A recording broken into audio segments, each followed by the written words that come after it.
చెప్పినట్లుగా మనిషికి అత్యంత ప్రమాదకరమైనది ఏంటి అంటే భయం. ఈ కొల్లేటి వాసులముగా మనం తెలుసుకోవాల్సింది నగ్న సత్యం ఏంటంటే పాముకు పగపెట్టే గుణం దానికి లేదు. పగపట్టాల్సి వస్తే మనుషులే బ్రతకరు. ఇది ఎంత అబద్ధం బోటకం. మనుషులలో కొన్ని యొక్క సాంప్రదాయాలు లేకపోతే కొన్ని సందర్భాలు ఎలా అలవాటు పడ్డాయో అవి కూడా అలాగే అలవాటు పడ్డాయి. కాబట్టి దయచేసి నేను వారి ఇంటికి వెళ్ళి అరగంట గంట సేపు కూర్చుని చెప్పింది అదే.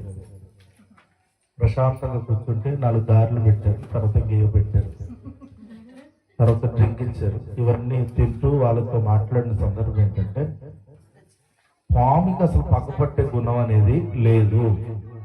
ఎందుకు అపోహ వచ్చింది అని అంటే పూర్వం మనకి ఎక్కువగా వ్యవసాయ పొలాలు ఉండేవి. వ్యవసాయ పొలాల్లో ధాన్యం పండించేవారు. ధాన్యం పండిస్తే ఆ ధాన్యానికి మరింత భయంకరమైన ఎలుకలు వేడదుండేది. ఎంత భయంకరమైనదంటే పొలం అంతా తొలిసేసి గుంటలు పెట్టేసి అసలు రైతుకి అసలు లాభాన్ని ఇప్పుడు 43 బస్తాలు 53 బస్తాలు 60 బస్తాలు పండిస్తున్నారు. కానీ పూర్వం 10, 13, 11 ఎకరానికి పండిస్తే కారణం ఆ పూర్వపు దినాల్లో పెట్టను కొట్ట పొయ్యిలో పెట్ట అన్నట్టు వారి బ్రతుకులు అంతంత మాత్రంగా ఉండేవి. అయితే అప్పటికి ఏ మాత్రం మందులు ఉండేవి కాదు, మందులు మాకు ఉండేవి కాదు. అలాగే వ్యవసాయ పొలాలు అత్యంత అధికముగా పండడానికి ఉండేవి కాదు. వాటికి ఈ రోజుల్లో లాగా చేపల చెరువులకి మరి సైన కొరకుని చంపేయాలంటే పలానా మందు, లేకపోతే అందులో ఇంకొకటి ఏదైనా చంపాలంటే పలానా మందు, అలా ఆ మందు కొడితే అది మాత్రమే చచ్చేటట్లు ఉండే టెక్నాలజీ అప్పుడు లేదు. ఎలుకల్ని అంతరించడానికి ఒకే ఒక్క మార్గం పాములు ఎలుకలను తినే అస్త్రం. అయితే ఈ మనిషికి నైజం ఎలా పుట్టుకొచ్చిందంటే పాము చూడగానే చంపేస్తాడు మానవుడు, దాన్ని బతకనోడు, దాన్ని చంపేదాకా ఇటు పడుకోడు. అందుకని కొందరు నైజం ఏమని చెప్పారని పాము దేవుడురా అని ఒక మాట చెప్పాడు. రెండోది పాము పగబట్టిందిరా అంటాడు. ఈ రెండు కూడా మనుషులు ఉంటాయి. కొందరేమో దైవం అనుకునేవారు ఉంటారు, మరికొందరేమో పగబట్టిద్ది అనుకునేవారు ఉంటారు. కొన్ని దేశాల్లో పాముల్ని కూర వండుకొని తింటారు. అచ్చం ఇప్పుడు మణిమైన పాము ఎలా ఉంటుందో ఇంచుమించుగా అలాగే ఉంటుంది, అంటే కొంచెం టేస్ట్ మారేసి ఎప్పుడన్నా కావాలంటే ఆర్డర్ ఇస్తాం. సో కాబట్టి మీరు ఆ రకముగా ఆ పాముల్ని పట్టుకుని తినేసేవారు ఉన్నారు.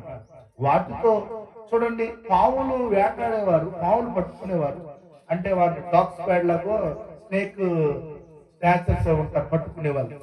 వాళ్ళు ఒక్కొక్కసారి మిస్ అవుతారు. తోకను పట్టుకుని నడువును పట్టుకుని దాన్ని ఆ రింగ్ తో నొక్కి పెట్టి చేసినప్పుడు కూడా కొన్ని మిస్ అవుతాయి. కరెక్ట్ గా పట్టుకున్న వాటిని మాత్రం వీడియో తీసి మనకు పెడతారు. మిస్ అయిపోయే వాటిని పట్టుకోరు, చెప్పరు. మరి పాములోడికి ఎందుకు బాగా పట్టుకోరు లేదు. చెరువులకి ఆటకెళ్లే వాళ్ళు, చెరువుల మీదకి వెళ్ళే వాళ్ళు, పొలాల మీద ఉండేవాళ్ళు 3 సార్లు కరెక్ట్ ఘాట్ కొడితే అది మిస్ అయ్యి వెళ్ళిపోయిన రోజులు ఉన్నాయి, మిస్ అయ్యి వెళ్ళిపోయిన ఉన్నాయి. అలా అయితే ఆ చెరువుల మీద మన వాళ్ళందరూ బతకడం వీరే కాదు.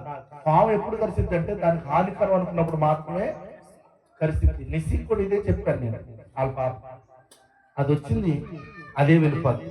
అది మీకు ఎంత మాత్రం హాని చేయదు. అది మీ మీదకి ఎప్పుడు తిరిగిద్దంటే నీవు కర్రో లేకపోతే దానికి ఎదురుగా నువ్వు ఏదైనా చేస్తేనో అది చేస్తాను. మీరు గమనించండి, బురద పాము కూడా కాలేస్తే ఖచ్చితంగా కరిసేస్తుంది, పట్టుకుని పీకేస్తుంది.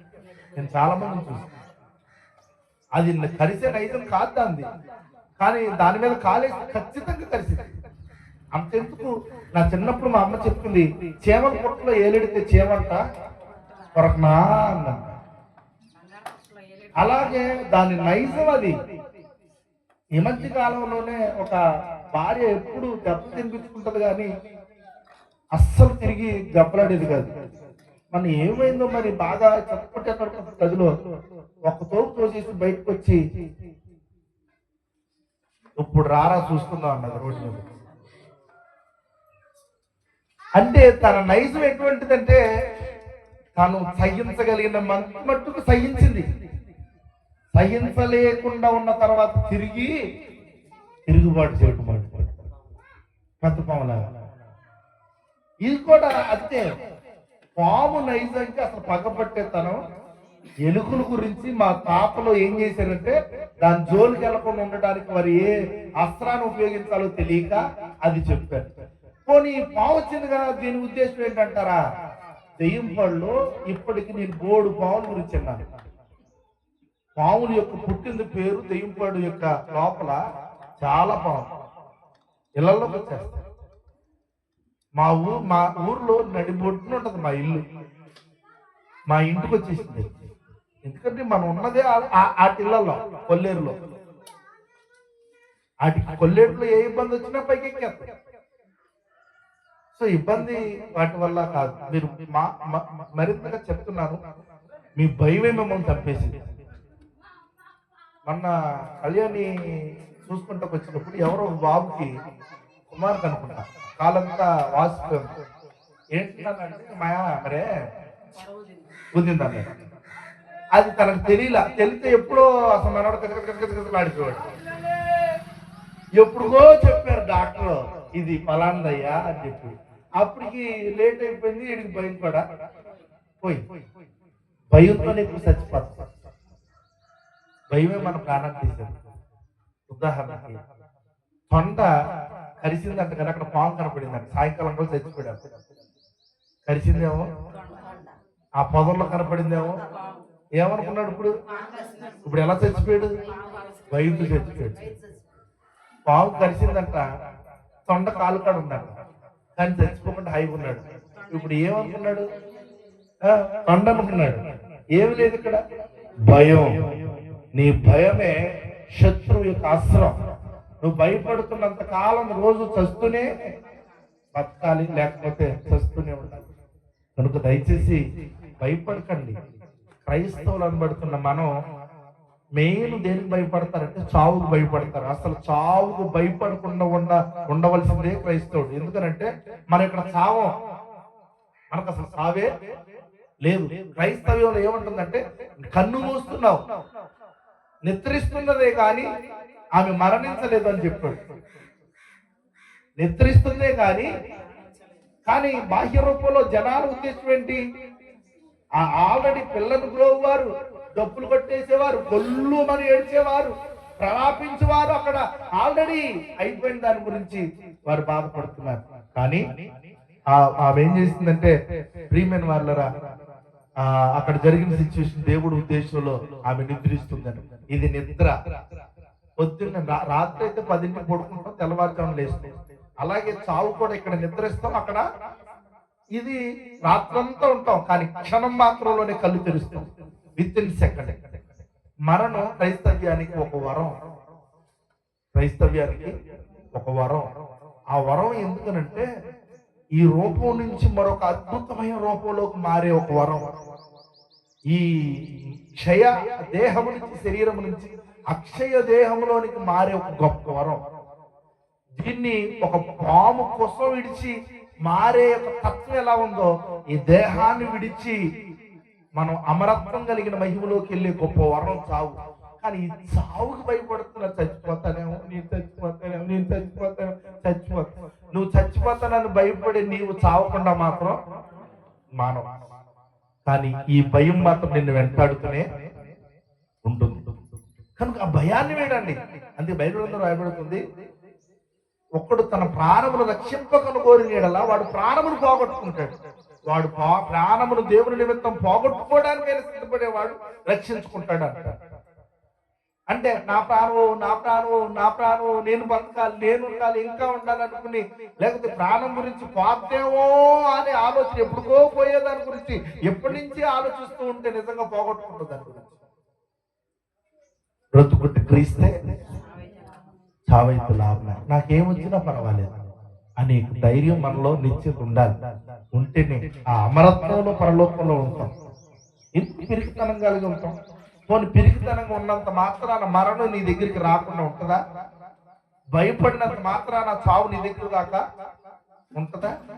పోనీ నువ్వు వెళ్ళిపోతే నీ పనులు ఎవరు చేయకుండా ఉంటాడా?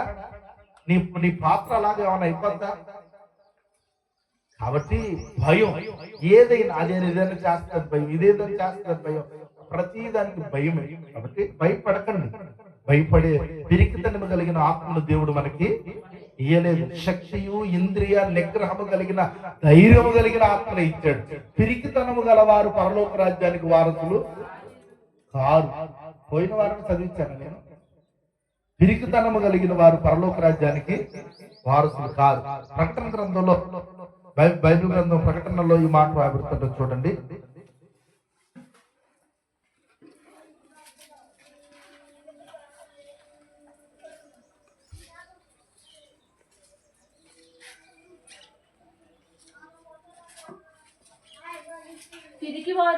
పిరికివారును ఎన్నో అధ్యాయమ్మా? 21:7 చూడండి అమ్మా. పిరికివారును అవిశ్వాసులను అసహ్యులను నరహంతకులను వ్యభిచారులను మాంత్రికులను విగ్రహారాధికులను అబద్ధికులందరూ అగ్నిగంధకములలో మండుగుండములో పాలు పొందెదరు. హల్లెలూయా. చక్కని మాట ఇక్కడ రాయబడింది. మొట్టమొదటి మాట ఎవరంటండి? పిరికి వారు నరకానికి వెళ్తారు. నీకు చావంటే భయం, పుట్రంటే భయం, పురుగంటే భయం, పావంటే భయం, చీకటంటే భయం, దెయ్యం అంటే భయం, అబ్బో అన్ని భయాలే. అసలు మన బ్లడ్ భయమే అంటే మీనింగే తెలియని బ్లడ్ అమ్మలా ఉండాలి మనం. అలా ఉండగలుగుతుంది. ఏమంటే క్వార్టర్ వేసేవాడు ముందు తాగేసి ఫుల్ క్వార్టర్ తాడి భయం ఉండదా? పోగుతాడు. అటు నువ్వు ఏ భయం ఉండదు. అంటే ఉంటదా? దిగేంత వరకు ఉంటది. అసలు ఎలా ఎక్కడ వెళ్తున్నాడు కూడా తెలియదు. పట్టాల మీద వెళ్తున్నాడా, నడి రోడ్డు మీద వెళ్తున్నాడా, లేకపోతే నడి సౌ నీళ్ళలో వెళ్తున్నాడా, ఏముండదు. పడిపోయేదాకా పోయేదాకా ఏ భయం ఉండదు. ఒకరు తంతారని భయం కూడా ఉండదు. కాబట్టి దయచేసి మనం ఆ కోట వేసి ఆ కోట ఆత్మ ఎలా అవుతుందో మనకు దేవుని ఆత్మ ధైర్యాన్ని, అంటే మనం ఎక్కడికి వెళ్ళేదాకా అస్సలు ఏ మాత్రం భయం ఉండకూడదు.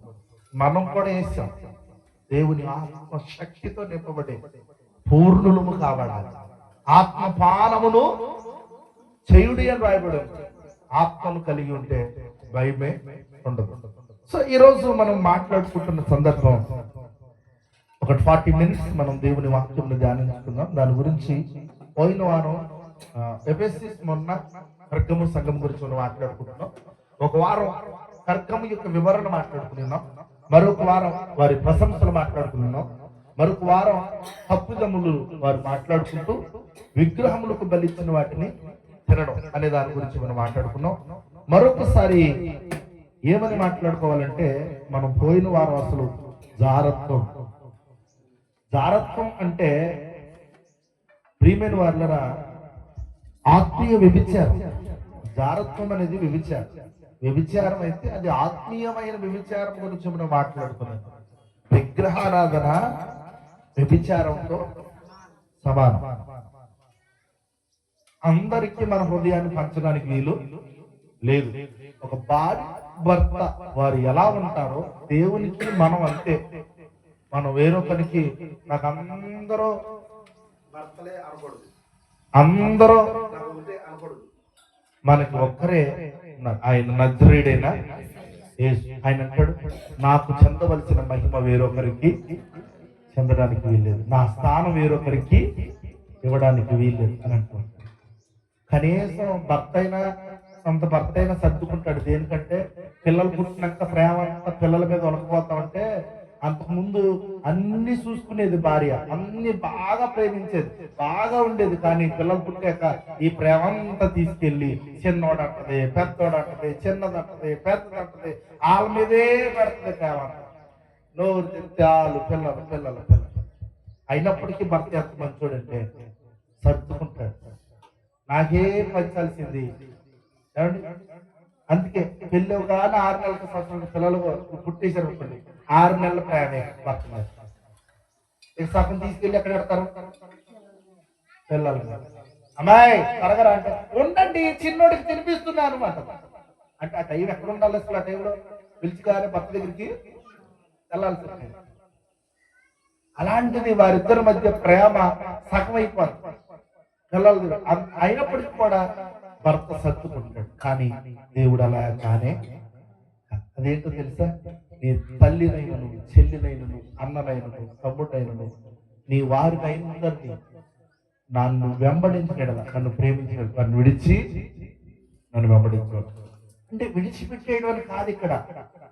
నేను బ్రతికించిన వాడిని, పోషించిన వాడిని, నిన్ను కిందిగా ఈ భూలోకంలో వేసిన వాడిని, కాబట్టి నీవు ఫస్ట్ ప్రిఫరెన్స్ నాకు ఇవ్వాలని. కాబట్టి ఈ జారత్వం అనేది లోక సంబంధమైన వ్యభిచారం కాదు, ఆత్మీయమైన వ్యభిచారం. అటువంటి వాటికి మనం దూరంగా ఉండాలి. జారత్వమునకు దూరముగా ఓడి అన్నాడు. ఎందుకు ఈ మాట జారత్వము అంటే అసలు వ్యభిచారం కదా. సొంత భర్తను కాకుండా, సొంత భార్యను కాకుండా పరాయి వారితో చేసే అక్రమ సంబంధాలే వ్యభిచారం కదా. మరి ఏంటి ఇలాగా మీరు అంటున్నారు జారత్వం అంటే? ఇక్కడ సందర్భాన్ని పెర్గీము సంఘములో వారు చేసిందదే.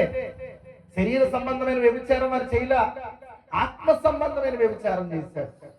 లోకాన్ని సంఘంలోకి తీసుకొచ్చేసారు, లోకాన్ని వారి హృదయాల్లోకి తెచ్చేసుకున్నారు. లోక సాంప్రదాయాలు, లోక పట్టింపులు, లోక సంబంధమైనవి, దేవునికి వ్యతిరేకమైన కార్యకలాపాలను తీసుకొచ్చి వారిలో నింపేసుకుని దేవునికి వ్యతిరేకమైన నిందను బాగుపడడానికి కారకులుగా వారు నిలబడ్డారు. కాబట్టి వారు జారత్వం జరిగించారని దేవుడు వారి మీద నింద ఒకటి మాపవలసి వచ్చింది. ఈ వారం ఏంటి అని అంటే బోధ. ఎవరి బోధ ఇది? బిలాము బోధ. బైబిల్ గ్రంథంలో బిలాము బోధలు గురించి మనం వినాలి.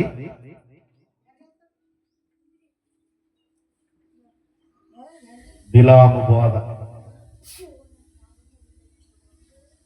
ఈ బిలాము బోధ గురించి మనం వింటున్నాం.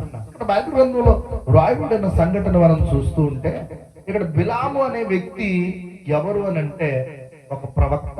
చూడండి, ప్రకటన గ్రంథం 14:15 ఒక్కసారి మనం జ్ఞాపకం చేసుకుని, ప్రకటన గ్రంథం 2 అధ్యాయం 2:14-15 అయినను నేను నీ మీద కొన్ని తప్పిదములు మోపవలసి ఉన్నది. అవేవనగా విగ్రహములకు బలిచ్చిన వాటిని తినట్టును, జారత్వము చేయనట్టును, ఇశ్రాయేలీయులకు ఉరి యొట్టమని బాలాకులకు నేర్పిన బిలాము బోధను అనుసరించేవారును నీలో ఉన్నారు. అటువలనే నికోలాయితుల బోధన అనుసరించేవారును నీలో ఉన్నారు. హల్లెలూయా, హల్లెలూయా. మనం పోయిన వారములో తప్పిదముల గురించి మాట్లాడుకున్న విషయములు, విగ్రహములకు బలిచ్చిన వాటిని గురించి వినేసాం, జారత్వముల గురించి వినేసాం. ఈరోజు బిలాము బోధ. హల్లెలూయా. బిలాము బోధన అనుసరించే వారు నీలోను ఉన్నారు. ఈ బిలాము యొక్క చరిత్ర దేశాలు చాటింపబట్టింది. బిలాము యొక్క ప్రత్యేకత, బిలాము యొక్క కీర్తి దేశమంతట వ్యాపించింది. అంటే ఏంటి అని అంటే బిలాము గొప్ప ప్రవక్త. బిలాము గొప్ప ప్రవక్త. దేవుని పక్షముగా అతడు శపించమంటే శపిస్తే శపితమైపోతున్నారు, అతడు దీవిస్తే దీవించబడుతున్నారు. అతడు నోటి వాక్కు ఏది పలుకుతే అది నెరవేర్చబడిపోతుంది.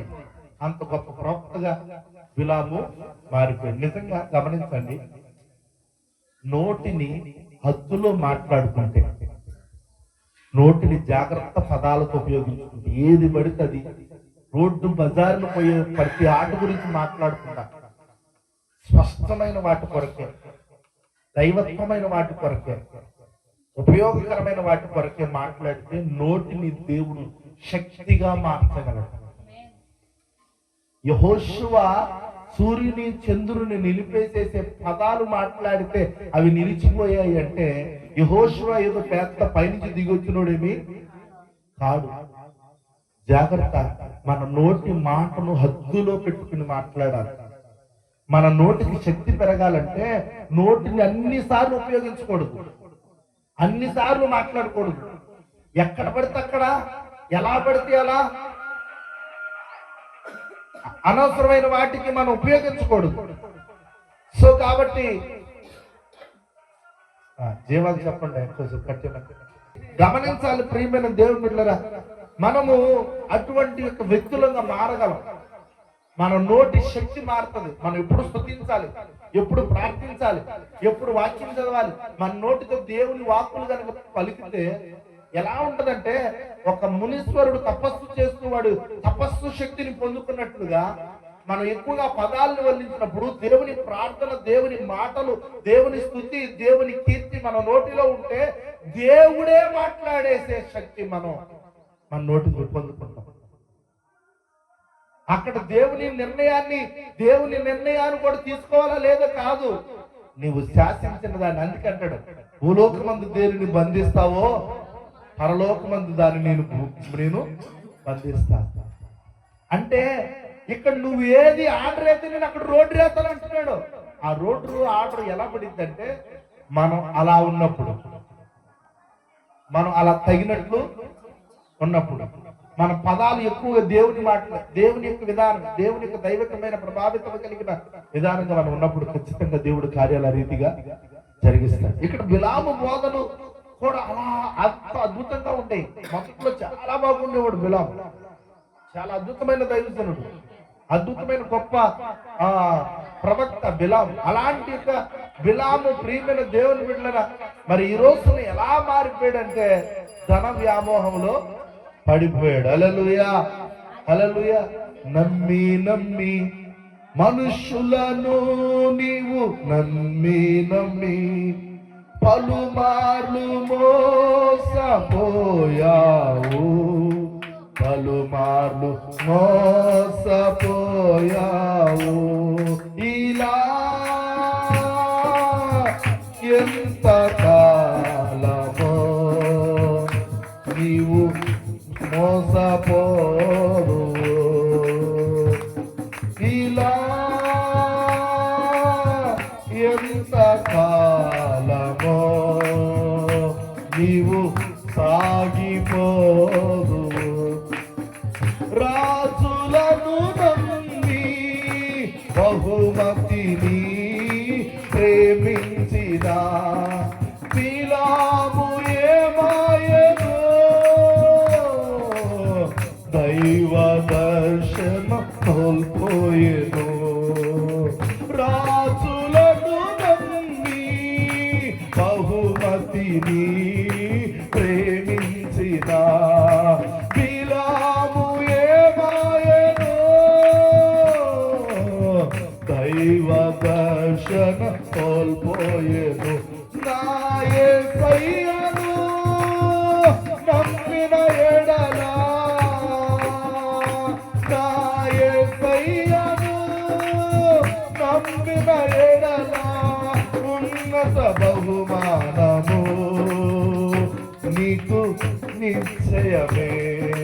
నమ్మి మనుషులను నీవు నమ్మి పలుమార్లు మోసపోయావు, పలుమార్లు మోసపోయావు. ఇలా ఎంత కాలమో నీవు మోసపోదువో, ఇలా ఎంత కాలమో నీవు సాగిపోదువో. ఐశ్వర్యము నమ్మి వెండి బంగారము ఆశించిన ఆకాను ఏమాయనో, అగ్నికి ఆహుతి ఆయనో. ఐశ్వర్యము నమ్మి వెండి బంగారము ఆశించిన ఆకాను ఏమాయనో, అగ్నికి ఆహుతి ఆయను. నా యేసయ్యను నమ్మిన ఎడలా, నా యేసయ్యను నమ్మిన ఎడలా మహిమైశ్వర్యము నీకు నిశ్చయమే. నమ్మి నీవు నమ్మి సుఖభోగము నమ్మి ధనాపేక్ష అపేక్షతో పరిగెత్తిన గెహజీ ఏమాయను అగ్నికి ఆహుతి ఆయను సుఖభోగము నమ్మి ఘనాపేక్షతో పరిగెత్తిన గెహజీ ఏమాయను అగ్నికి ఆహుతి ఆయను నా యేసయ్యను నమ్మిన ఎడలా నా యేసయ్యను నమ్మిన ఎడలా శాశ్వతమైన ఘనత నీకు నిశ్చయమే నమ్మి నమ్మి నీవు నమ్మి పలుమార్లు మోసపోయావు పలుమార్లు మోసపోయావు ఇలా ఎంత కాలమో నీవు మోసపోదువో ఇలా ఎంత కాలమో నీవు సాగిపోదు. ప్రారంభ దినాల్లో చక్కని జీవితం జీవించాడు ఈ బిలాము. అందుకే బైబిల్ గ్రంథం రాబడి ఉంది, నిలబడి ఉన్నానని గర్వింపబడక పడిపోకుండా. నీ ప్రారంభం ముఖ్యం కాదు క్రైస్తవ్యంలో, నీ ముగింపు ముఖ్యం. నీ ప్రారంభ దినాలు క్రైస్తవ జీవితంలో నీ ఉత్సాహాలు, నీ ఉరుకులు, నీ ఆత్మీయతలు, నీ పరుగులు, నీ పాటలు, నీ ఉద్యమం, నీ కేరింతలు, నీ సాక్ష్యాలు, నీ యొక్క అన్ని కాదు. రానున్న దినాల్లో, జరగబోయే దినాల్లో, జరుగుతున్న దినాల్లో అంతిమ యాత్ర వరకు నీ విశ్వాసాన్ని కాపాడుకోవటం ముఖ్యం. బైబిల్ గ్రంథం రాయబడి ఉంది ఎవరు ధన్యులు అని అంటే క్రీస్తు నందుండి మృతులైన మృతులు ధన్యులు. హల్లెలూయా. నీవు అప్పటికి ఎక్కడుండాలి అనంట? క్రీస్తు నందుండి మృతులు కావాలంట. కానీ ప్రారంభ దినాల్లో మనం క్రీస్తు నందుండి బాగానే ఉంటాం. క్లాస్ బై క్లాస్ వెళ్లాల్సింది పోయి క్లాస్ బై క్లాస్ కిందకి. ఆ రోజుల్లో బాగా ఉపవాసాలు ఉండేవారు అమ్మ. ఆ రోజులు ఎక్కడ పడితే అక్కడ కాలినడకన వెళ్ళిపోయేవారు ప్రార్థనలకి. ఆ రోజుల్లో మోకాలు దండేసేవాళ్ళు, టైం ఏం తెలిసింది కాదమ్మా. ఆ రోజులు బైబిల్ చదివితే ఎంత ఆసక్తి పడేవాళ్ళు. ఆ రోజులు బాగా కలిసి ఉండి అందరూ ఐకమత్యంగా పనులు చేసేవారు అమ్మ. ఆ రోజుల్లో మాట మంచి ఎంత బాగుండేదో. ఈ రోజుల్లో ఇప్పుడు కావాలి దేవునికి నీ విశ్వాసం, ఇప్పటికి కావాలి నీ ఆత్మీయత, ఇప్పుడు కావాలి రైట్ నౌ. జరిగిపోయిన దాని గురించి కాదు, జరగాల్సిన దాని గురించి మనం ఆలోచించాలి. ఈరోజు క్రైస్తవ జీవితంలో అప్పుడు నువ్వు బాగానే ఉన్నావు, అప్పుడు బాగానే ఉంది, అప్పుడు బాగా పాడావు, అప్పుడు బాగా ప్రార్థన చేసావు, అప్పుడు బాగా ఉండేవాడు. కానీ ఇప్పుడు బిలాము కూడా అదే పరిస్థితి. ఎంత చరిత్రకి ఎక్కాడో బిలాము యొక్క ఖ్యాతి, బిలాము యొక్క ఘనత. ఐశ్వర్యమును నమ్మాడు, పాతాళానికి పడిపోయాడు. బైబిల్ గ్రంథంలో చూద్దాం. సంఖ్యాకాండం 23వ అధ్యాయం. సంఖ్యాకాండం 23వ అధ్యాయం 18వ వచనం. యెహోవా బిలాము ఉపమాన రీతిగా ఇట్లనెను, బాలాకు లేచి వినుము, సిపోరు కుమారుడా చెవినొక్కి నా మాటలు ఆలకించుము. దేవుడు అబద్ధమాడుటకు ఆయన మానవుడు కాడు, పశ్చాత్తాపడుటకు ఆయన నరపుత్రుడు కాడు. ఆయన చెప్పి చేయకుండునా, ఆయన మాట ఇచ్చి స్థాపింపకుండునా, ఇదిగో దీవించమని నాకు సెలవాయను, ఆయన దీవించను, నేను దాన్ని మార్చలేను. ఆయన యాకోబులో ఏ దోషముండదని కనుగొనలేదు, యాకోబులు ఏ దోషమును కనుగొనలేదు, ఇశ్రాయేలులు ఏ వంకరతనమును చూడలేదు. అతని దేవుడని యెహోవా అతనికి తోడైండెను, రాజు యొక్క జయధ్వని వారిలోనున్నది. దేవుడు ఐగుప్తులో నుండి వారిని రప్పించును. ఉరుపోతు వేగము వంటి వేగము వారికి కలదు. నిజముగా యాకోబులో మంత్రం లేదు, ఇశ్రాయేలులో శకునము లేదు. ఆయా కాలముల యందు దేవుని కార్యములు యాకోబు వంశస్థులకు ఇశ్రాయేలీలకు తెలియచెప్పబడిను. ఇదిగో ఆ జనము ఆడు సింహము వలె లేచెను. అది సింహము వలె నిక్క నిలుచును. అది వేటను తిని చంపబడిన వాటి రక్తము త్రాగు వరకు పండుకొనదు. హల్లెలూయా, హల్లెలూయా. ఆడ సింహం వలె లేచిందంట సాతాను. దొరికినట్టు ఎవరిని వదలట. గమనించినట్లయితే ఇక్కడ అంటున్నాడు, అది తిని ఏమి దేనికి అలవాటైతే వేటకు అలవాటు అయిపోయిందంటే ఎవరిని తిందునా గర్జించు సింహము అని నిక్క నిలుచున్నట. అది వేటను తిని చంపబడిన వాటి రక్తమును త్రాగు వరకు పండుకొనదు. దొంగతనం నరహత్యను చేయడానికి వచ్చిన గాని మరి దేనికి రాడు. ఈ రోజున సాతానుడు మనల్ని నాశనం చేయడానికి దేవునికి ఎలా తయారు చేస్తున్నాడంటే, దేవుడే మనల్ని అసహించుకునే రీతిగా, దేవుడే మనల్ని చేదరించుకునే రీతిగా, సేవకులే క్రైస్తవులే చి వీడా ఇదా చి సాక్ష్యం పోయింది, మంచిది కాదు, చి మంచోడు కాదు, చి అసహ్యమైన కార్యాలు, అసహ్యమైన క్రియలు, వ్యభిచారం, త్రాగుడు, లేకపోతే దుర్వ్యాపారం, లేక దుర్వ్యసనాలు, చిచ్చి చిచ్చి చిచ్చి. మనిషి మంచోడే, కానీ సాతానుడు వానిలో కలిగించే పన్నాగాలు ఉన్నాయే దానికి చిక్కబడిపోతున్నాడు మానవుడు. సులువుగా చిక్కులు పెట్టు పాపమును విడిచిపెట్టి విశ్వాసమునకు కర్తయు దాన్ని కొనసాగించేవాడని యేసు వైపు చూచుచూ మన ఎదుట ఉంచబడిన పందెపు రంగములు ఓపికగా మనల్ని ఏది చిక్కులు పెడుతున్నట్ట? సులువుగా చిక్కులు పెట్టు పాపములోనికి లాగివేసి తదనంతరం. చూడండి, ఇశ్రాయేలును ప్రేమించే కదా ఎక్కడో ఉన్న మోషన్ తీసుకొచ్చి దేవుడు ఏం చేశాడు?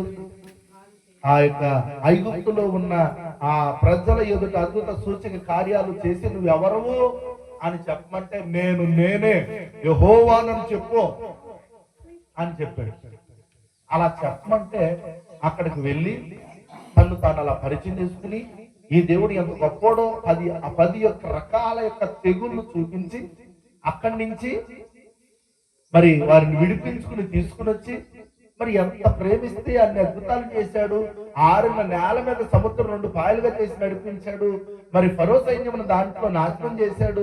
ఎన్నో అద్భుత ఆశ్చర్య కార్యాలు చేసుకుంటూ తీసుకొచ్చిన ఇశ్రాయేలు ప్రజలను సినాయి పర్వతం మీద 10 పలకల కొరకు 40 రోజులు ఉపవాసపడి ప్రార్థన చేసి తిరిగి వచ్చే టయానికి మీరు వ్యభిచారంలో నిండిపోయి పాపిష్టి ప్రజలైపోతే రక్షించాలనుకున్న దేవుడే లే వారిని నాశనము చేస్తా లేకుండా అని చెప్పి దేవుడు ఉగ్రుడైపోయాడు. సాతానుడి ప్లాన్ అదే. నీ కన్నుతో నిన్నే తర్వాత పెట్టి మళ్ళీ అక్కడే ఉండు, లాస్ట్ లో పెట్టు. నీ కన్నుతో నీ ఏలుతో నీ కన్నుని పొడుచుకునేటట్లు చేయటం సాతానుడి ప్లాన్. నువ్వు పాపంలో పడిపోట సాతానుడి ఉద్దేశం. నువ్వు తొట్టిల్లు పోవటం, కాలు జారిపోవటం, లోకంలో కలిసిపోవటం. ఇశ్రాయేలీలో మంత్రం లేవు, మనకు మంత్రాలు లేవు.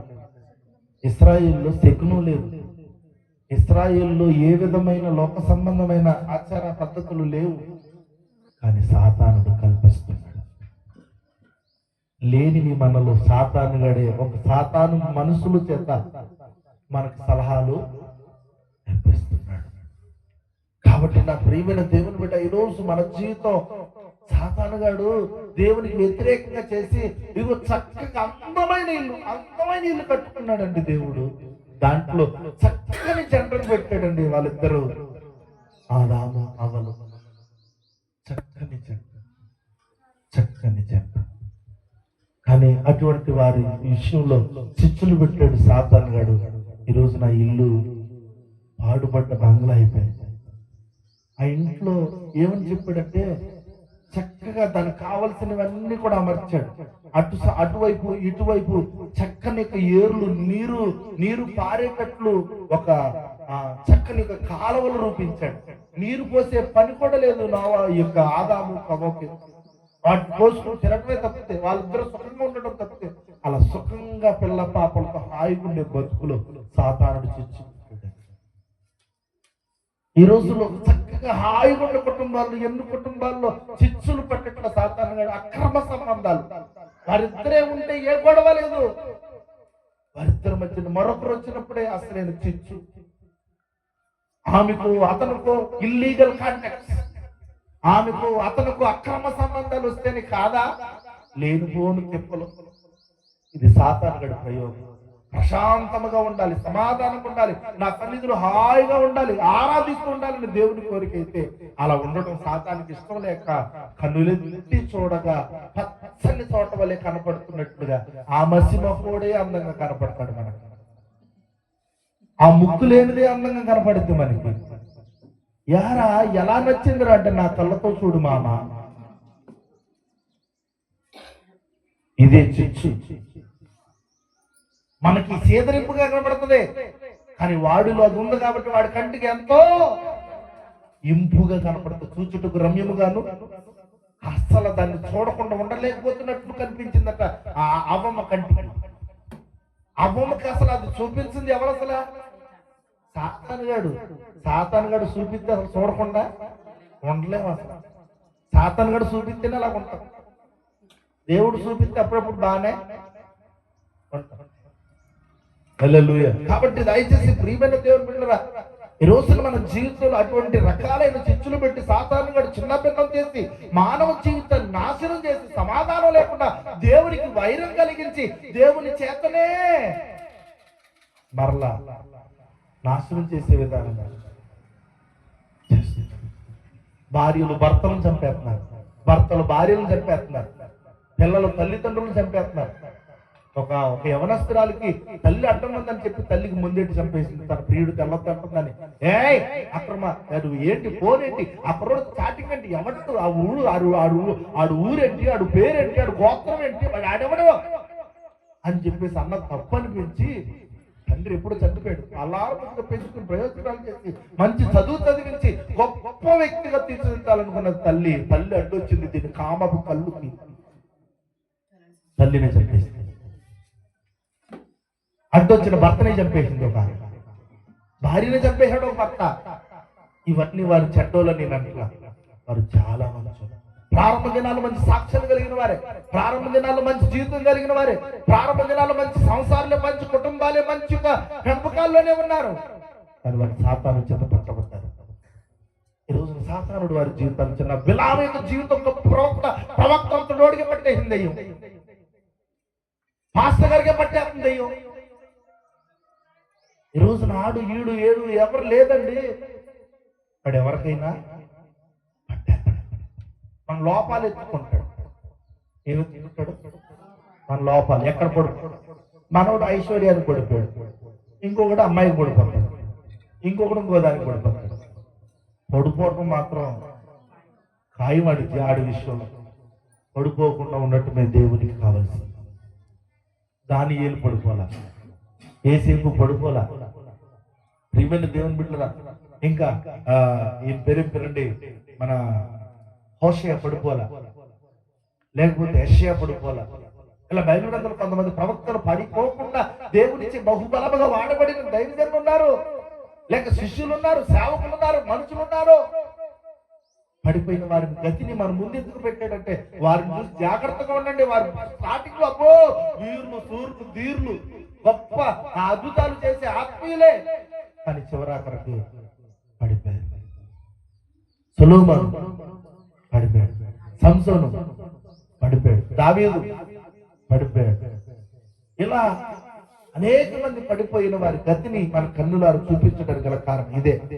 ఈ రోజున ప్రియమైన దేవుని బిడ్డలారా, బిలాము పడిపోవడానికి గల కారణం రెండో పేతురు. బిలాము పడిపోవడానికి గల కారణం రెండో పేతురు కారణం కాదండి. రెండో పేతురు చదువుతాం. రెండో అధ్యాయం 15 వచ్చింది.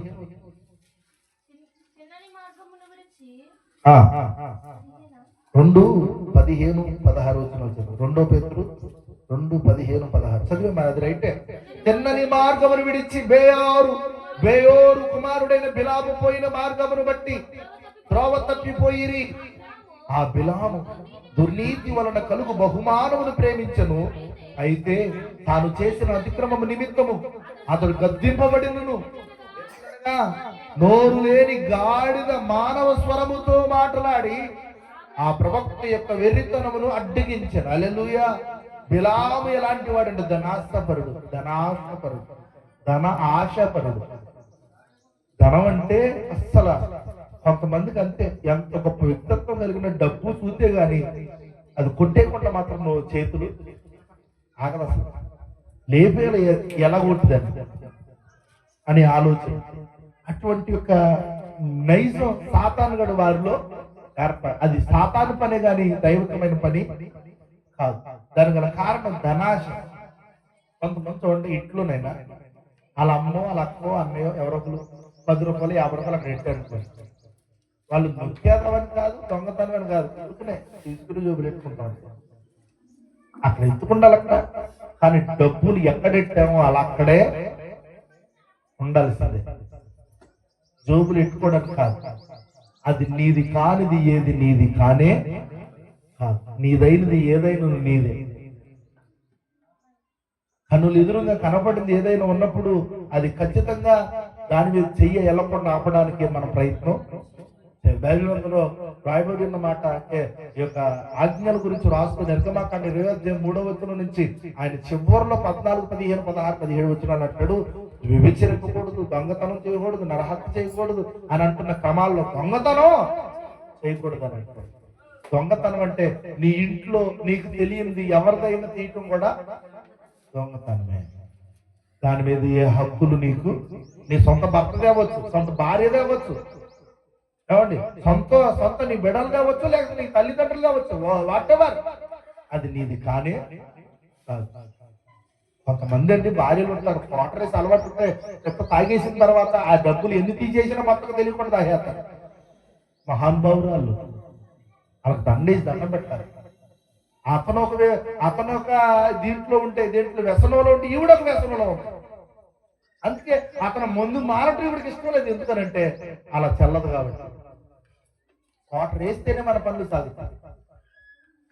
ఎవరి వ్యసనం వాళ్ళదే, ఎవరి దారి వాళ్ళదే, ఎవరి పని వాళ్ళదే. ఇలాంటి గృహాలు ఎలా వర్తిస్తాయి చెప్పండి. కల్లెల్లి సెల్లో మేతే, కల్లెల్లి గట్టి మీద మేత, తల్లిని చూసే కదా పిల్ల నేర్చుకునేది. ఈ రోజునటువంటి అభ్యంతరకరమైన పరిస్థితులు మానవ జీవితంలో నడుస్తున్నాయి. మన క్రైస్తవులు కూడా అటువంటి వారు మరి ఉండటం చాలా విషాదకరమైన విషయాన్ని తెలియజేస్తుంది. మన చేతికి, మన కంటికి, మన హృదయానికి అవి తప్పుల్లాగా అనిపించట్లేదు. తప్పంటే పెద్ద వ్యభిచారం చేయటమే, తప్పంటే పెద్ద దొంగతనం బయట నుంచి వెళ్ళి ఏ గుళ్ళోనూ దొంగలించుకు రావడమే, తప్పంటే ఎలా ఎవరికైనా నెట్టుకొచ్చేయటమే, తప్పంటే అయ్యే చూస్తున్నాం. కానీ ఇంటింట్లో స్మాల్ థింగ్స్, చిన్న ఏమండి, పెద్ద తప్పేం చేయాలి. ఆదాము అవ్వలు ఆ ఇంటికాడికి పంపించబడ్డారు. పండు తిన్నారు, పండు తిన్నారు. లేదు, ఆ పండు గురించి ఎంత పరిస్థితిని తీసుకొచ్చింది. మన విషయం అయితే ఆ పండే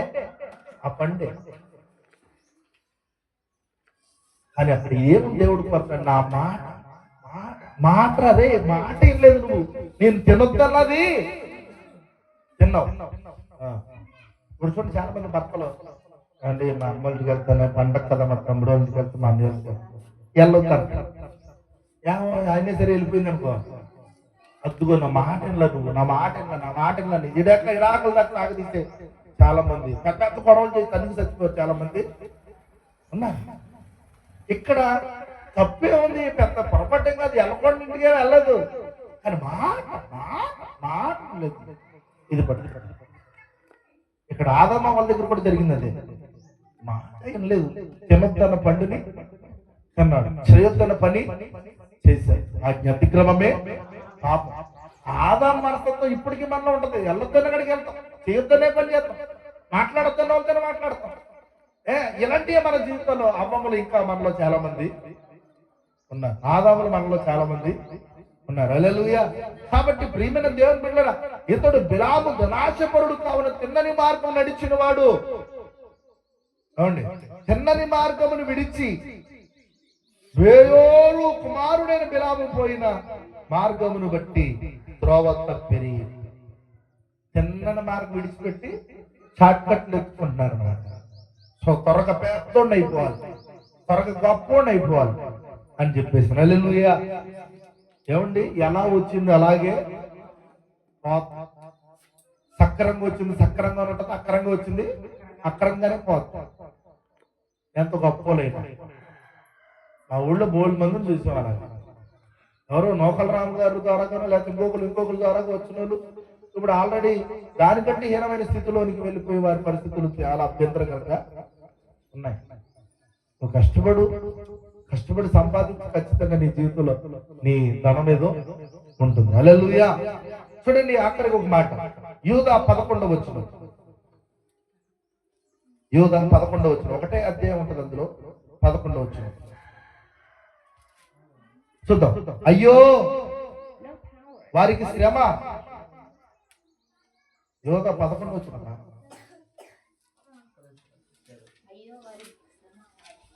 అయ్యో వారికి శ్రమ, వారు కయీను నడిచిన మార్గమును నడిచిరి, బహుమానం పొందవల్లని బిలాము నడిచిన తప్పు త్రోవలో ఆతురముగా పరిగెత్తిరి, కోరాహు చేసినట్టు తిరస్కారము చేసి నశించిరి. హల్లెలూయా. ఇక్కడ ఏమంటున్నాడంటే, ఇక్కడ నలుగురు వ్యక్తుల గురించి మాట్లాడి బిలాము నడిచిన తప్పు త్రోవలో ఆతురతగా నడిచిరి. ఎవరికి శ్రమ అండి ఇది? అయ్యో వారికి శ్రమ, బహుమానం పొందవలనని. ధన వ్యామోహంలో పడిన బిలాముతో గాడిద మాట్లాడిన గ్రహించలేకపోయాడు. ఎవరు మాట్లాడారు? అసలు గాడిద మాట్లాడాడు ఎప్పుడైనా మాట్లాడిందా? ఏమండి, బిలాం అంటే గాడిదను చాలా బాగా ఇష్టపడేవాడు. మీరు కారు రోజు కుడతారా? అసలు గాడిదను బాగా కడిగేవాడు, శుభ్రంగా చూసుకునేవాడు. ఈ రోజుల్లో వాహనాలు కారులే కానీ ఆ రోజుల్లో ఎక్కడికి వెళ్ళాలి? గాడిదే. ఆ గాడిద ఎంత దూరమైన వెళ్ళేవారు. అలాంటి యొక్క ప్రయాణము చేసే అతి శ్రేష్టమైన, అంటే గాడిదల్లో కల్లా ప్రత్యేకమైన గాడిద తనకున్న బిలాము. అంటే కొంతమంది చూడండి, చిట్టుకేస్తే అదే వెళ్ళిపోయి తలకాయ పెట్టేసుకుని ఆ మెడ మీద ఎట్టేసుకుని అది వచ్చేసి నిలబడి చూసారా? లేకపోతే విజిలేస్తే అది వచ్చేసి నిలబడి చూసారా? అలాంటి ప్రత్యేకమైన కోణాలు ఉన్నాయి బిలాము గాడిద. ఎంత చక్కనిదో గాడిద. అలాంటి ఒక గాడిద ఒకనాడు అసలు ఆ ప్రయాణం గుండా నేను వెళ్ళాను అంటున్నా సరే, అసలు ఏమాత్రం కూడా మాట అసలు ఎందుకు వెళ్తలేదు? దిగాడు, గాడిద నుంచి దిగాడు. అతను ఈ ప్రవక్తలందరి చేతుల్లో కర్రలు ఉంటాయి చూసారు, కర్రలు, వంగి కర్రలు. ఆ కర్రలిచ్చుకుని పట్టుకుని చెక్కొట్టేయాడు, దాన్ని చెక్కొట్టేయాడు. పొలంలోకి వెళ్ళిపోయి, పక్కన ఉన్న పొలంలోకి వెళ్ళిపోయి అది పరుగులు చేస్తుంది. కానీ ఎదరికి మాత్రం వెళ్ళంటున్నాడు. అసలు రక్తాలు కారిపోయి కొట్టాడు గాడిద. అలా గుర్తు పెంచుతుంది గాడిద. చాలా శుభ్రంగా చూసుకుంటున్న గాడిద. అలాంటి గాడిదని కొడితే ఇక దేవుడు ఏం చేయాలో తెలియక ఆ గాడిదకి నోరిచ్చారు. రే గాడిద, నేను ఎదరికి వెళ్ళలేనురా బాబు. ఎదరు పెద్దగా ఒక చేతిలో ఖడ్గమును ఒక చేతిలో డాలు పట్టుకుని అంత ఎత్తున్నవాడు కనపడతలేదు. గాడిద నాకు కనపడుతుంది, ఎదరికి వెళ్తే చంపేస్తాను అంటున్నాడు. నన్ను చంపుదే చంపాడు, అంక నిన్ను చంపేస్తాను అంటాడు గాడిద అన్నప్పుడు. అప్పుడు దాకా అతను కళ్ళేమైపోయింది తెలుసా? గాడిదకి కనపడిన దూత ప్రవక్త కనపడలా. కారణం ఏంటంటే ధన వ్యామోహంతో కళ్ళు మూసుకుపోయింది. కొంతమంది కండి కామం నా పురాణం, నా నవ్య, నా లజ్జ. కామంతో కళ్ళు మూసుకుపోయిన వాళ్ళకి తల్లి, చెల్లి, పిల్ల, అక్క ఏవి కూడా ఉండవు. ఆడికి కామంతో కళ్ళు నిండిపోతాయి అన్నమాట. సో ఎలాగైతే కళ్ళు మూసిపోతాయో కొంతమందికి అధికారం అనే దాహంతో కళ్ళు మూసిపోతాయి. పదవి కాంక్ష. మీరు చాలా సినిమాలకు వస్తారు, పదవి లేకపోతే అసలు ఉండలేమని చెప్పి కొడుకులను కూడా చంపేసే వాళ్ళని అవి నిజంగా బయట జరుగుతాయి.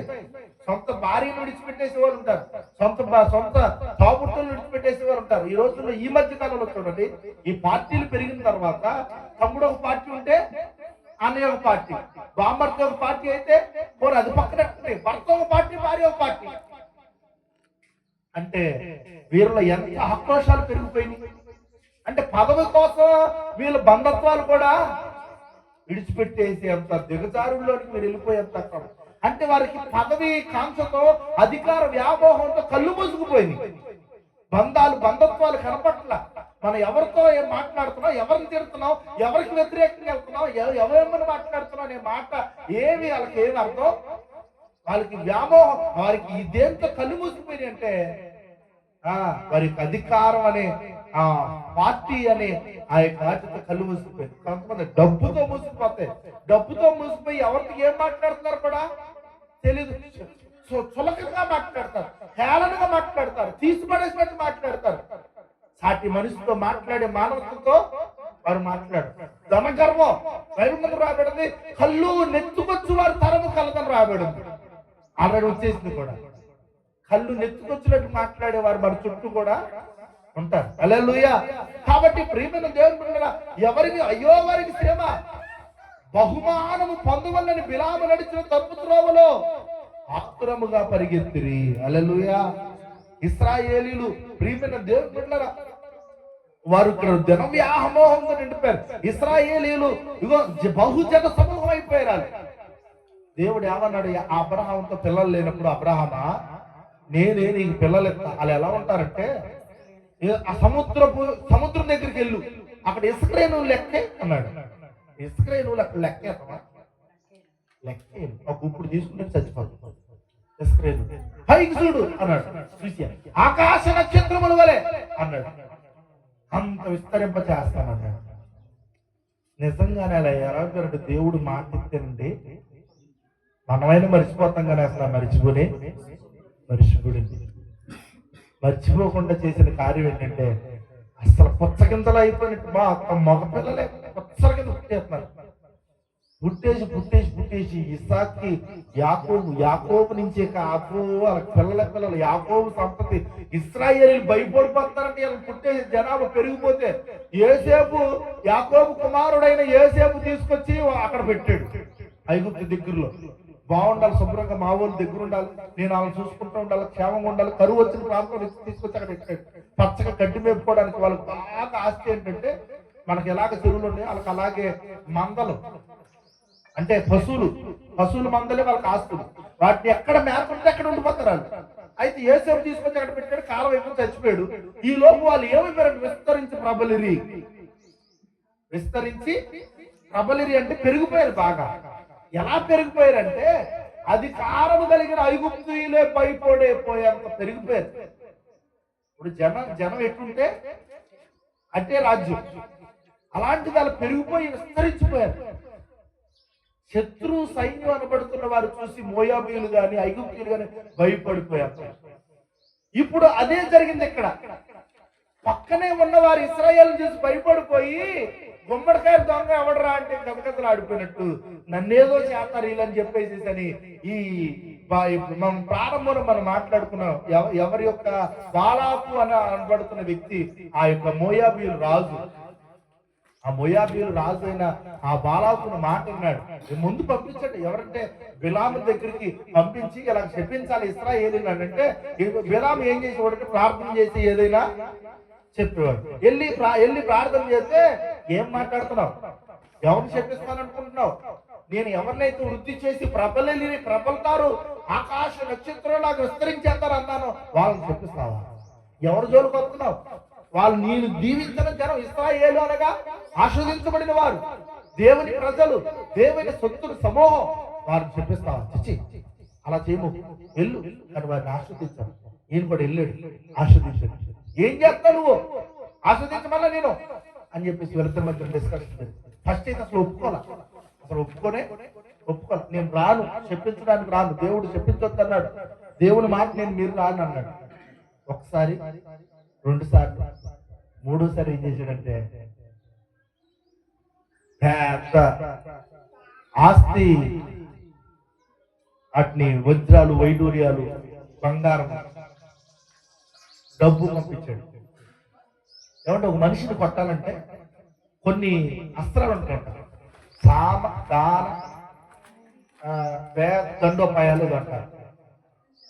ఈ దండోపాయాలన్నీ ఎలా ఉంటాయో, ఈ సామదాన భేద దండోపాయాలు అవన్నీ కూడా ఉపయోగించాలి. మొట్టమొదటిగా బ్రతుములాడాలి, తర్వాత బెదిరించాలి, తర్వాత డబ్బులు వాళ్ళకి ఆశ చూపించాలి. ఇలాంటి ప్రయోగాలన్నీ చేస్తారు మనుషులు. వాటిలోని ఏం చేశాడంటే ఫస్ట్ బ్రతుకులాడాడు, 2 బెదిరించాడు, 3వది ఆస్తిని పంపించాడు. అసలు అటు చూసి అసలు వ్యామోహపడిపోయాడు. ఏమున్నదిలేరా ఈ ఆస్తి, ఏముందరా ఈ బంగారం, ఎన్ని సంవత్సరాలు సంపాదించిరా ఎంత రాదనుకున్నాడు. హల్లెలూయా.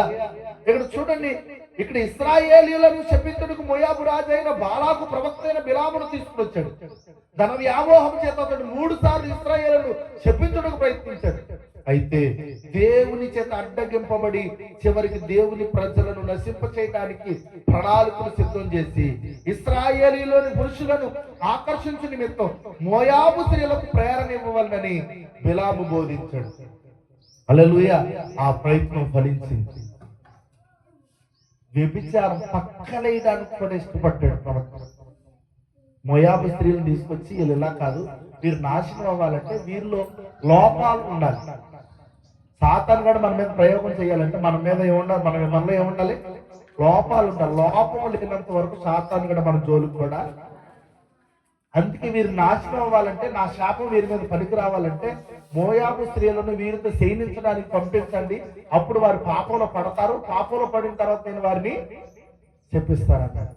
సంసోను ఆ యొక్క దెలీలా అనే వ్యక్తితో అమ్మాయితో వ్యభిచారం చేయనంత వరకు అతడు ఎక్కడో ఆపలేదు.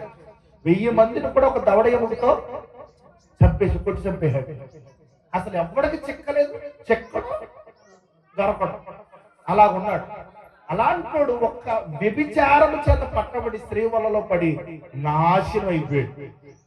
అలాంటిది ఇక్కడ బిలామే ఏమంటున్నాడంటే మోయాబు అన్య స్త్రీలను వారి దగ్గరికి పంపించి శైలించి వ్యభిచరింపచేసి అలా చేస్తే అప్పుడు ప్లాన్ వర్కౌట్ అవుతుందని చెప్పి, నా దేవుడికి పాపం అంటే ఇష్టం ఉండదు, నా దేవుడికి తప్పు చేసేవాళ్ళంటే ఇష్టం ఉండదు, నా దేవుడికి మరి ఆ వ్యభిచారం చేసేవాళ్ళు అక్రమ సంబంధాలు కలిగిన వాళ్ళంటే ఇష్టం ఉండదు. కాబట్టి అప్పుడు మన యొక్క పన్నాగం ఫలిస్తుంది, మన భారం వాళ్ళ మీద పనిచేస్తుంది. మనం వారిని ఏదైనా చేయొచ్చు. వారిని ఏదైనా చేయాలంటే మొట్టమొదటిగా మనం పాపం వారిలో పంపించాలి. అలా పంపించకపోతే కనుక ఆయనకు విరోధము ఏ ఆయుధము వర్ధలదు. ఆయన వారి పక్షమున ఉండగా ఈ విరోధి ఎవడు కనుక అలా పనికిరాదు. వారిలో పని చేయాలంటే మనం ఖచ్చితంగా వారిలో లోపాలు, పాపాలని ప్రవేశింపచేశాడు బిలాము. అది ఫలించింది. అందుకే సంఖ్యాకాండం 25వ అధ్యాయం 1-2 వచనాలు రాయబడుతుంది. ఇశ్రాయేలీయులు చిత్తీములో దిగి ఉండగా ప్రజలు మోయాబురాండ్రుతో వ్యభిచారం చేయసాగిరి. ఆ స్త్రీలు బలులకు ప్రజలను పిలువగా వీరు భోజనం చేసిరి. ఎలా చేశారు చూడండి. ఆడవాళ్ళు పెట్టుకుని వ్యాపారం చేశారు. ఇక ఈ అమ్మాయి ఏది చెబితే అదే. ఎక్కడికి వెళ్ళమంటే తానా అంటే తానా, తందాన అంటే తందాన, అంతేగా అనే స్థాయిగాలు వచ్చేసారు. ఏకంగా వాటికి బలులు అర్పించిన వాటిని తినేశారు. నేను తప్ప వేరొకరు ఉండకూడదు, వేరొకరికి నీవు సాగిల పడకూడదు, నమస్కరించకూడదు అంటే ఇక్కడ ఏం చేశారంటారు, ఆ అన్య స్త్రీల దేవతలకు వారి నమస్కారం చేసి ఈ దెబ్బతో వారిని పట్టుకోవడానికి ప్రయత్నం చేశాడు. అంటే వారి పన్నాగం పని చేయడానికి పాపంలో దింపడానికి కూడా ఇష్టపడ్డాడు ఇతడు. హల్లెలూయా. ప్రియమైన దేవుని బిడ్డలారా, ఒకటి జ్ఞాపకం చేస్తుంది. యాకోబు 4:4 అంటాడు, లోకంతో స్నేహం, దేవునితో వైరం, దేవుని ప్రవక్త దెయ్యముతో జత కట్టాడు, దేవుని ప్రజలు అన్ని జనాంగముతో కలిసిపోయారు. ఇక్కడ చూడండి, యాకోబు 4:4 అంటాడు కదా, వ్యభిచారులారా ఈ లోక స్నేహము దేవునితో వైరమని మీరు ఎరుగరా?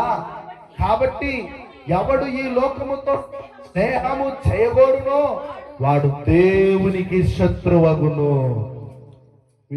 ఇప్పుడు బిలాము ప్లాన్ ఏంటనుకున్నారు? దేవునికి శత్రువుగా చేయండి. ఈ రోజుల్లో మనం కూడా అంతే. మనం శత్రువుగా తయారవటానికే లోకంతో స్నేహం సాతానుగడు. మనం మంచోళ్ళమే, లోకంతో అసలు స్నేహం చేసేవాళ్ళం కాదు.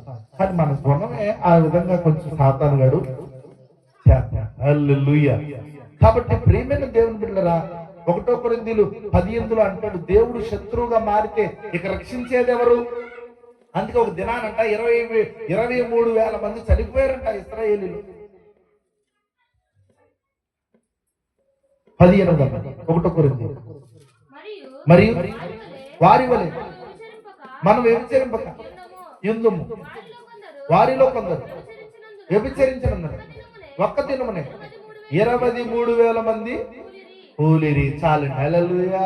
వారి వల్ల మనం కూలిపోకుండా ఉండాలంటే వ్యభిచరించకుండా ఉండాలి, పాపంలో పడిపోకుండా ఉండాలి. బిలాము ఇశ్రాయేలును పాడు చేయటమే కాకుండా అతడు అన్యజనులైన మిద్యానీయుల చేత, ఆ మిద్యానీయులతో పాటు ఖడ్గము చేత వధింపబడ్డాడు. ఏమండి, ఈ బిలాము ఎలాంటోడంతేనండి, శత్రు గడగడలాడిపోడు బిలామును చూసి. అలాంటిది శత్రువులు ఈజీగా కత్తితో నరికి చంపేశారు. కత్తి వాటికి దొరకనోడు, దొరకనివ్వకుండా ప్రజలను కాపాడినోడు, ఎంతో మంది ఆజ్ఞాపించినోడు, చివరికి ఆఫ్రాల్ ఒక మిద్యానీయుడు ఖడ్గము చేత చంపబడ్డాడు. సామాన్యుడు దావీదు, అప్పుడు ప్రవక్త కాదు, గొర్రెలు కాసుకునేవాడు, ఒక పనికిరానోడు. అలాంటోడు ఎదురుగా ఒక పెద్ద సింహంలాగా పెద్ద ఆకారంతో ఉన్న సంసోన్ని చంపేసి మట్టి పెట్టేశాడు దేవుని పక్షంగా. కానీ ప్రవక్త ఆఫ్రాల్ చిన్న మిద్యానీయుడు కత్తి వాడుతో చచ్చిపోయాడు. దావీదంత పని కూడా ప్రవక్త బిలాము చేయకూడదని గల కారణం అతనిలో ప్రవేశించిన వైరం. అది లోక స్నేహం, ధన వ్యామోహం, పదవీకాంక్ష. పెద్దలు ఎవరెవరో అధికారులు, రాజులు అని చెప్పి వారికి లొంగిపోయే తత్వం. దేవుని పక్షం ఉండు, ఎవరికి లొంగబాక. లోక స్నేహం వద్దు, ధన వ్యామోహం వద్దు, ఈ లోక సంబంధమైన క్రియలు మనలో వద్దు. దయచేసి మోకరించి ప్రార్థన చేద్దాం. ప్రియ విశ్వాసి,